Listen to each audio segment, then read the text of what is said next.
तुम्हें पाखंड दे सकते हैं, उनके पास केवल छल है, उनके पास केवल शब्द जाल है, वो तुम्हें शब्द जाल दे सकते हैं, तुम्हें मुक्त नहीं कर सकते, तुम्हें बार बार ग्रस्त की ओर अग्रसर करेंगे, बार बार उसमें तुम्हें फंसाएंगे, बार बार भोग की ओर प्रवृत्त करेंगे। चाहे आप गीता पढ़ लीजिए, चाहे रामायण पढ़ लीजिए, चाहे महाभारत पढ़ लीजिए, उन सारों में एक ही तथ्य बार बार स्पष्ट उल्लेख है कि यह युद्ध हुआ नारी की वजह से हुआ। रामायण बनती नहीं बेचारी, अगर सीता नहीं होती और सीता का हरण नहीं होता और ये स्त्री नहीं बनती तो रामायण की रचना होती नहीं। न रावण आता, न सीता को उल्टे जाता, न रावण को मारते, न राम जी को दुख होता, न इतनी 4000 प्रश्नों का ये बनता।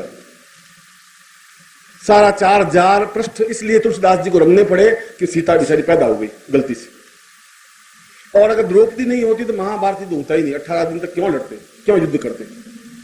इसलिए उन्होंने कहा कि नहीं, सीता का मुंह देखना जरूरी नहीं, द्रौपदी का नाम लेना ठीक नहीं, बस तुम भगवान का भजन करो, राम राम करने के अलावा कुछ नहीं। ये धर्मगुरु। इसलिए मैंने कहा कि जहां तक तुम्हें धर्मगुरु मिले वहां बचने की जरूरत है। धर्म तो जो धारण करने की शक्ति है, जो तुम धारण कर सकते हो, धार्यति स्वधर्म, जो तुम धारण कर सको। अगर मानवता का धर्म धारण कर सको तो मानवता तुम्हारा धर्म है। अगर चैतन्यता प्राप्त कर सको, अगर अपने हृदय को विकसित कर सको तो वह तुम्हारा धर्म है। धर्म को हिंदू ये संप्रदाय है, ये धर्म नहीं है। जिनको तुम धर्म शब्द से उपेक्षित कर रहे हो वह धर्म नहीं है। इसलिए ऋग्वेद में कहीं हिंदू शब्द नहीं आया है, यजुर्वेद में नहीं आया है, उपनिषदों में कहीं नहीं आया है, न मुस्लिम संप्रदाय आया है, न हिंदू संप्रदाय आया है, न बौद्ध धर्म संप्रदाय, न चैतन्य संप्रदाय, कुछ नहीं आया है। उन ग्रंथों में नहीं है। ये हमने बाद में अपने आप के कटघरों में बंद कर दिया है। और जहां हमने बंद कर दिया वहां हमारा ज्ञान समाप्त हो गया, वहां आगे पढ़ने की श्रुति खत्म हो गई। मैं कुरान नहीं पढ़ूंगा तो कैसे मुझे मालूम पड़ेगा कि इस्लाम क्या चीज है? और नहीं समझ में आएगा तो मैं कैसे तुलना कर सकूंगा कि इस हिंदुत्व में इस्लाम में क्या अंतर है? अगर मैं धम्मपद नहीं पढ़ूंगा तो बुद्ध को मैं कैसे समझूंगा? और बुद्ध को नहीं समझूंगा तो एक बहुत बड़े ज्ञानी से मैं वंचित हो जाऊंगा। फिर पृथ्वी ने जो 1000 साल तपस्या करके बुद्ध को पैदा किया, वह पृथ्वी 1000 साल तपस्या बेकार गई उस पृथ्वी की। मुझे बुद्ध को भी समझना पड़ेगा, मुझे सुकरात को भी समझना पड़ेगा, मुझे ईसा मसीह को भी समझना पड़ेगा, मुझे अपने आप को भी समझना पड़ेगा। अहम ब्रह्मास्मि, अहम तो तब बनेगा। इसलिए अहम का दूसरा शब्द है कि मैं अपने आप को समझूं। उस अहंकार को छोड़ करके जब मैं अपने आप को समझूंगा, और संसार में सबसे कठिन क्रिया अपने आप को समझने की है। हम दूसरों को आसानी से समझ लेते हैं, क्यों? उनके प्रति हमारी धारणा बन जाती है। और मैं कह सकता हूं ये मेरा पड़ोसी बहुत बदमाश है, सारा चोर है, उचक्का है, मुझे कहने में कोई संकोच है ही नहीं, क्योंकि इसके लिए मुझे सर्टिफिकेट देने की जरूरत नहीं, कोई प्रमाण देने की जरूरत नहीं। मैंने कह दिया, कह दिया। और ये लड़की बहुत दुष्ट चरित्र है, रोज मैं इसको गली में आते जाते देखता हूं, ये अच्छे घर की लड़की नहीं है। दूसरों के बारे में कमेंट करना जीवन का एक बहुत बड़ा आनंद और जीवन का बहुत बड़ा सुख की बात है। अपने आप को नहीं समझ सकते, और इसीलिए उस शंकराचार्य का अहम, उस अहम को छोड़ करके जब मैं अपने आप को समझने की कोशिश करूंगा, और अपने आप को समझने की क्रिया के लिए पूर्ण ब्रह्मास्मि, अहम ब्रह्मास्मि, यहां हम ब्रह्मास्मि कहते हुए शंकराचार्य यही नहीं कह रहे कि मैं बहुत घमंडी हूं। जब कृष्ण कह रहे हैं कि सर्वधर्मान परित्यज्य मामेकम शरणं व्रज, तो वहां कृष्ण को घमंडी नहीं है। अर्जुन को ये नहीं कह रहे तू सब छोड़ दे, मेरे पास आ जा। वो कह रहा है तेरे पास जो अहम है, जो कुछ छल है, झूठ है, कपट है, अगर मैंने तुझे यहां नहीं रोका तो तुम कौरवों की तरह वापस बन जाएगा। अगर मैंने तुम्हें यहां नहीं रोका तो तुम्हारा सारा ज्ञान, सारा चिंतन समाप्त हो जाएगा। जहां बुद्ध कह रहे हैं कि कुछ नहीं है जिंदगी में, अगर है तो मैं हूं, तो मुझे समझोगे तो तुम अपने आप जीवन को समझ लोगे। यहां बुद्ध का कोई घमंड नहीं बोल रहा है। बुद्ध इसलिए समझा रहा है शिष्य को कि उन शिष्यों में ज्ञान नहीं है, चेतना नहीं है, उनमें आग नहीं है, उनमें चिंगारी नहीं है, समझने की क्रिया नहीं है, उसमें अहम है। उस अहम को तोड़ने के लिए ऐसी क्रिया करनी जा रही है। इसलिए वो बार बार कह रहा है कि तुम उस ब्रह्म को नहीं समझ पाओगे, क्योंकि उस ब्रह्म में और ब्रह्म में बहुत बड़ा अंतर है ही नहीं। जहां ब्रह्म में पड़े वहां ब्रह्म समाप्त हो जाएगा। जहां अपने आप को हम समझेंगे नहीं, वहां ब्रह्म को भी नहीं समझ सकेंगे। इसलिए जहां बुद्ध ये बात अपने धम्मपद में प्रारंभ में, जहां प्रारंभ की लाइन कह रही है, उनका आनंद, उनका प्रिय शिष्य का आनंद, अगर तुम्हें कुछ सीखना है, कुछ ज्ञान प्राप्त करना है, मेरे सारे जीवन का निचोड़ तुम्हें देखना है कि मैं जीवन में क्या था और क्या बना और कहां, तो तुम फिर मुझे, केवल मुझे समझो और कुछ समझने की जरूरत नहीं। इसलिए उनमें एक करुणा है, इसलिए उनमें एक ममता है, एक स्नेह है, एक अटैचमेंट है, एक प्यार है। और इसीलिए धर्मगुरुओं ने इन सारे तथ्यों को समाप्त कर दिया और हमारा जीवन एक जड़ बन गया। क्यों जड़ बन गया? हमें क्यों नहीं चेतना पैदा हुई? हम ऋषियों की संतान, वशिष्ठ और विश्वामित्र की संतान, और हम जड़ बन गए, बिल्कुल एक पंगु बन गए। इसलिए बन गए कि हमारे ऊपर एक प्रहार किया गया, उन धर्मगुरुओं ने प्रहार किया है हमारे जीवन की। आज मुझे एक पत्र लिखा, उसने लिखा कि क्या हम स्त्रियां ओम शब्द का उच्चारण कर सकती हैं, और क्या हम स्त्रियां महावीर की उपासना कर सकती हैं, और क्या हम हनुमान चालीसा का पाठ कर सकती हैं। किसी महिला ने लिखा, और वो बेचारी को गलत नहीं लिख रही थी, क्योंकि धर्मगुरुओं ने कहा कि तुम हनुमान जी के पास नहीं जा सकती, हनुमान जी के सामने नहीं बैठ सकती। हनुमान जी इतने कायर बुज़दिल हैं कि तुम जाते हनुमान जी भाग जाएंगे, क्या हो जाएगा हनुमान जी को, तकलीफ क्या हो जाएगी। जब मैं नहीं भाग सकता तुम्हें देख करके, तो हनुमान जी तो मुझसे ज्यादा ताकतवान होंगे, ज्यादा क्षमतावान होंगे। उन्होंने तो पूरा द्रोणाचार्य पर्वत को उठा दिया था, फिर क्यों घबरा रहे हैं हनुमान जी तुम्हारे पास जाने से। पर धर्मगुरु को नहीं, अगर तुम चली गई, अगर स्त्री शिक्षित हो गई, तो उनका स्वयं का अहम समाप्त हो जाएगा। उन धर्मगुरुओं का जो अहम है, जो ईगो है, जो उनका, और ये सारे ज्ञान के ग्रंथ, जो धर्म ग्रंथ, मैं वेद पुराण की बात नहीं कर रहा हूं, ये जितने धर्म ग्रंथ लिखे गए सब पुरुषों ने लिखे, स्त्रियों ने बेचारे लिखे, पुरुषों ने लिखे। पुरुषों ने अपना एकाधिपत्य स्थापित करने के लिए पूरे भारतवर्ष की 1 अरब जनसंख्या का 50% तो बिल्कुल त्याज्य कर दिया कि नहीं, औरतें नहीं पढ़ सकती, वेद नहीं पढ़ सकती। हरिद्वार में कई ऐसे आश्रम है, वहां स्पष्ट है कि गायत्री मंत्र का उच्चारण स्त्रियां नहीं कर सकती। हमारा जीवन कितना, धर्म ने कितना हमें जकड़ दिया, और ये सारा उन धर्मगुरुओं के, उन व्यक्तियों का अहम बोल रहा था। अगर तुम स्त्री को हनुमान चालीसा पाठ नहीं करने दे रहे हो, तो तुम्हारा अहम है कि स्त्री को अगर थोड़ा भी सुनता दे दी, तो हमसे वे ज्यादा सेंसिटिव है, हमसे ज्यादा ज्ञानवान है। स्त्री ज्यादा ज्ञानवान होती है, स्त्री बात को तुरंत भांप लेती है, तुरंत पहचान लेती है। पुरुष तो नहीं समझ पाता, क्योंकि पुरुष की पुरुषता है, कठोरता है, और कठोर व्यक्ति, उसके अंदर एक रसधार प्रवाहित नहीं हो सकती। पुरुष एक चट्टान की तरह है, तो स्त्री एक जलधार की तरह है, और कितनी भी कठोर चट्टान होगी, बराबर जलधार पड़ेगी तो चट्टान को काट लेगी। चट्टान को काट सकती है, इतनी उसमें रसधार है, जल की धार में ताकत है, मगर जलधार को ऊपर से बंद कर दिया कि नहीं, तुम्हें केवल चूल्हा चौका संभालना है, इसके अलावा कुछ नहीं करना है। तुम्हें राम का नाम नहीं लेना है, तुम हनुमान जी का पाठ नहीं कर सकती, तुम राम जी का नाम नहीं ले सकती, तुम्हें पूजा पाठ करना नहीं है, तुम्हें उपासना नहीं करनी है, तुम्हें हनुमान चालीसा का पाठ नहीं करना है, तुम देवी इंद्रनी चामुंडा विचे नहीं जप सकती। और ये तुमने नहीं कहा, ये तुमसे 4000 साल पहले भी ऋषियों ने ऐसी बात कह दी, क्योंकि ऋषि पुरुष थे। ये उनके जीवन की विडंबना थी, ये जीवन की कमियां थी, ये जीवन की व्यवस्थाएं थी उनको। इसलिए हमारा धर्म शब्द बिल्कुल एक अलग चीज है, ज्ञान चेतना हमारी चीज अलग है। जहां शंकराचार्य कह रहे हैं कि ये हमारे जीवन की विडंबना है, और संन्यास जीवन की विडंबना थी, शंकराचार्य की लिमिटेशंस थी। शंकराचार्य ने जीवन का एक अद्वितीय पक्ष हमारे सामने रखा, पर जीवन का एक अंधकार पक्ष भी उनके सामने रहा कि उन्होंने अपने जीवन में स्त्रियों को शिष्य बनाया ही नहीं। इसलिए नहीं बनाया कि अगर स्त्रियों को शिष्य बना दिया गया, तो अपने आप में मेरा संन्यास धर्म खंडित हो जाएगा। अपने आप को बचाने के लिए उन्होंने एक बहुत बड़े अभाव की, एक बहुत बड़ा चेतना समाप्त कर दी, एक ज्ञान का पुंज समाप्त कर दिया, एक बहुत बड़ा प्रवाह बंद कर दिया, और उसका परिणाम 2500 वर्षों तक भुगत रहे हैं। शंकराचार्य की न्यूनता थी। क्यों न्यूनता थी? शायद उनके जीवन में एक भावना, एक चिंतन आ गया कि सन्यासी स्त्रियों के हाथ का खाना नहीं खाते। उन्होंने नहीं खाया, स्त्रियों का हाथ का खाना नहीं खाया, हाथ से बना करके रोटी खाते थे। एक स्त्री रोटी बना के खिला दे, एक सन्यासी हाथ की रोटी खा ले, तो उसमें, उस रोटी में क्या अंतर आ जाएगा? मैं शंकराचार्य को भी यही प्रश्न पूछ रहा हूं, क्या फर्क पड़ जाएगा? मगर ये उसके जीवन का ईगो था, एक अहम था, जहां मैं अहम शब्द बोल रहा हूं। इसलिए जब वहां बोल रहा है अहम ब्रह्मास्मि, तो ब्रह्म तक पहुंचने के लिए इस अहम को भी तोड़ना पड़ेगा।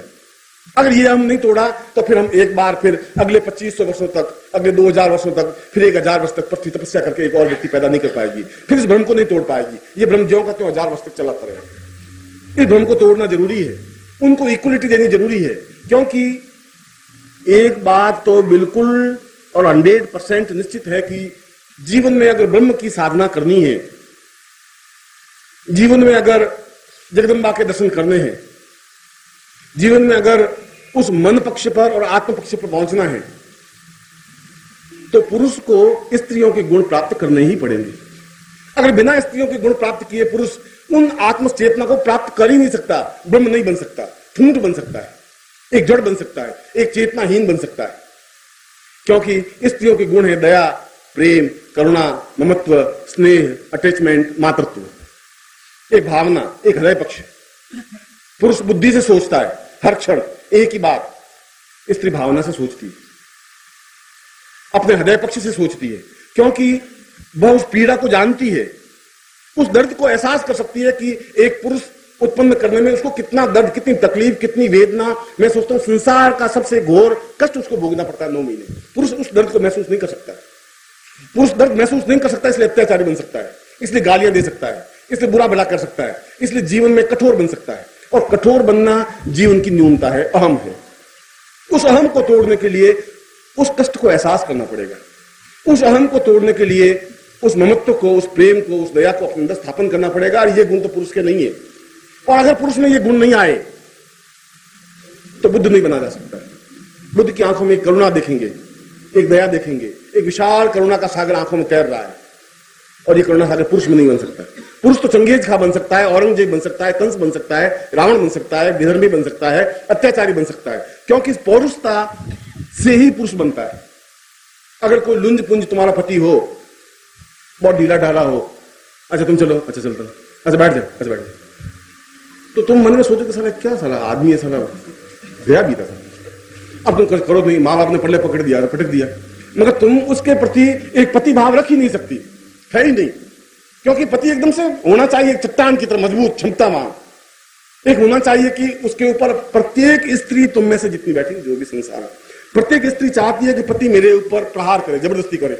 मैं बाहर जाना चाहूं वो रोके, स्त्री चाहती है वह मुझे रोके, मुझे नहीं तुम्हें नहीं जाना है। स्त्री बड़ी खुशी होती है कि कोई है मेरा जो मुझे रोकता है।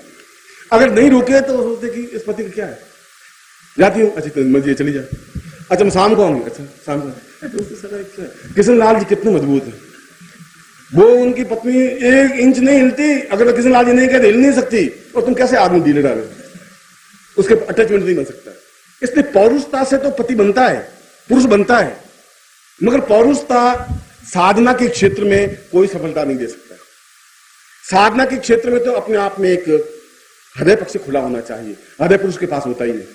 पुरुष के पास केवल बुद्धि होती है, उसके पास केवल कठोरता होती है, उसके पास केवल प्रहार करने की क्षमता होती है, और वो प्रहार करके बहुत खुश होता है। वो अगर पत्नी को गाली देता है तो मन में बहुत संतुष्ट भाव करता है कि मैं कुछ हूं तो गाली दे सकता हूं, साली कर ले जो कुछ करना है, तू रान बदमाश है, और है मैं कह रहा हूं है। वो मैंने क्या बदमाशी की, कोई बात, कोई तर्क कहां, अरे मैं सब समझता हूं, तुम बस ठीक है जा, कोई उसका आधार नहीं है, कोई बेस नहीं है। इससे उसको सुख मिलता है। वह अपना पुरुषत्व और कोई दिखा नहीं सकता। बाहर पड़ोसी दिखा, पड़ोसी 2 झापट मारे, अब वहां पुरुष दिखा नहीं सकता। अब पुरुष दिखा, और दिखाना उसको जरूरी है। दिखावे कहां, किसको दिखाए? फिर वो घूम घाम के जहां भी घूमे पत्नी सामने दिखाई पड़ती है, और पत्नी को कह देगा तू रांट बहुत बदमाश। तो फिर मेरी बदमाशी का बात कोई सलीका है, कोई तरीका है? और तुमको जो खिड़की से क्या झांक रही थी रात को 1 बजे, क्या झांक? और मैं चांद तारे देख रही थी। चांद तारे, तो जब चांद तारे दिखाई देने लगे, और आज 15 साल हो गए शादी को, अब चांद तारे तुझे देखने, अब खिड़की खोल के बेचारे ने देख लिए तो तुम्हें गुस्सा, नहीं देखे दरवाजे बंद कर दे तो फिर मरने रही है, अंदर गुठी हुई बैठी, तू भी मर रही साली, मुझे भी मार रही है, तो भी प्रहार। जहां अहम ब्रह्मास्म शब्द कह रहा है वहां शंकराचार्य बिल्कुल सही बोल रहा है। वो कह रहा है मेरे जीवन की न्यूनता रही, शंकराचार्य कह रहा है, इसलिए न्यूनता रही कि मैं समझ नहीं पाया। कोई जरूर नहीं शंकराचार्य सब कुछ समझ ही बैठा हो, कोई जरूर नहीं कि हमारे पिताजी बहुत महान ज्ञानी हो, हमारे पिताजी में कमियां हो सकती हैं, और अगर पुत्र है तो साफ कह सकता ये मेरे पिताजी में कमी थी, ये मेरे पिताजी की विशेषता थी, ये क्षमता है। मेरे पिताजी शराबी थे, ये उनकी न्यूनता थी, कमजोरी थी, मगर बहुत दयावान थे, ये उनकी विशेषता थी। दोनों पक्ष सामने रखने वाला ज्ञानी बन सकता है। और हम कहेंगे नहीं मेरे पिताजी के बारे में शराबी तो मैं कह नहीं सकता, बस दयावान थे, उससे स्पष्ट नहीं हो सकता। शंकराचार्य ने कहा, इसलिए अगर आप महावीर को देखेंगे तो स्त्रीण दिखाई देंगे, तुम सोचोगे कि क्या साला आदमी है, बहुत ढीला ढाला आदमी है। ईसा मसीह कह रहे हैं कि तुम अगर एक गाल पे चांटा मारे तो दूसरा गाल उसके सामने कर दो। अगर बुद्ध कह रहे हैं कि अगर तुम्हें कोई गाली दे तो गाली को लो ही मत, जब तुम कोई चीज लोगे ही नहीं तो तुम्हारे पास रहेगी नहीं। एक गांव में गए और गांव वालों ने बुद्ध को गालियां दी, 15 मिनट गालियां दी, उनके कोई विकार नहीं हुआ। उसने कहा अच्छा आप गालियां दे चुके पूरी, तो मैं अगले गांव जाऊं। उसने कमाल है, आप वापिस जवाब नहीं देते, हमने आपको इतनी गालियां दी कुछ बोलते नहीं। मैंने ली नहीं, आपने दी, आपके पास जब कोई चीज आप देंगे और मैं लूंगा ही नहीं तो मेरे पास कहां से आएगी? ये तो आपने दी और आपके पास रही, आप कोई कपड़ा दे, कोई धान दे, कोई वस्त्र दे, कोई शास्त्र दे और मैं नहीं लूंगा तो किसके पास रहेगी? तो हमारे पास रहेगी। तो आपने गाली दी, मैंने तो ली नहीं, आप अपनी जाने। और हम सोच रहे साला ये क्या बुद्धि, साला कैसा है ये, तो साला सब औरतों को बिगाड़ कर रख देगा, सत्यानाश कर देगा। अरे ताकत होनी चाहिए, गाली के जवाब गाली से, तो एक गाली का 4 गालियां दे, मर्द के बच्चे हैं साले। बुद्ध ऐसा नहीं कर सकता, बुद्ध ऐसा नहीं कर सकता, इसलिए तुम बुद्ध नहीं बन सकते, इसलिए तुम महावीर नहीं बन सकते, इसलिए तुम ईसा मसीह नहीं बन सकते, तुम सुकरात नहीं बन सकते, तुम साधक नहीं बन सकते, तुम योगी भी नहीं बन सकते। इसलिए नहीं बन सकते तुम्हारे पास वो हृदय जो चाहिए स्त्री का वो नहीं है। इसलिए कि हमारे शास्त्रों ने कहा है कि नहीं, तुम ताकतवान हो, तुम मर्द हो, तुम अत्याचार करोगे। और हमारे सिमालियों में अब तो युग बहुत बदल गया है। जब मैं छोटा था तब मैं 9 साल की उम्र में मेरी शादी कर दी, रजिस्टर्ड कि चलो। और उस जमाने में आज से 50 साल पहले, और मेरे समाज में प्रत्येक समाज की बात है, वहां कहता कि बस जो औरत को रोज सुबह उठे 2 जूते लगाए और 2 शाम को लगाए, वो मर्द। और मुझे मेरे काका जी कहते हैं कि साला तू इंजड़ा है, साला कुछ नहीं करता। अरे 2 जूते नहीं लगा सकता, किशन लाल ने लगाए, कितना मर्द, एमराज ने लगाए, कितना मर्द, उसने लगाए, और तू साला कुछ नहीं कर सकता। और मुझे कसमसाहट होती, साला मैं कैसे नहीं लगा सकता, सब लगा सकते हैं, तो औरत को लगा ही सकते। हमारी परंपरा ऐसी बन गई, एक विडंबना ऐसी बन गई, हमारे जीवन की न्यूनता ये बन गई, ये हमारी क्षुद्रता है, ये हमारी कमी है। कमजोर आदमी गाली देता है, कमजोर आदमी क्रोध करता है। जो कमजोर होगा वो किसी को फटकारेगा, निंदा करेगा, अपमान करेगा, निंदा कुछ करेगा। क्षमतावान, धैर्यवान ऐसा नहीं कर सकता। इसे शंकराचार्य ने श्लोक में कहा है कि ये सारा गुण, कल मैंने आपको प्रवचन में समझाया कि ये जितने सुख और दुख, जो अनुभूतियां तुम्हारी सुख और दुख की अनुभूतियां हैं कि हाय बहुत गर्मी है, गुरुजी साला 2-2 घंटे प्रवचन करते हैं, इस गर्मी में मर रहे हैं, ये दुख शरीर की अनुभूति तुम्हारी, मन की अनुभूति है। गर्मी अगर लगेगी तो शरीर को लगेगी,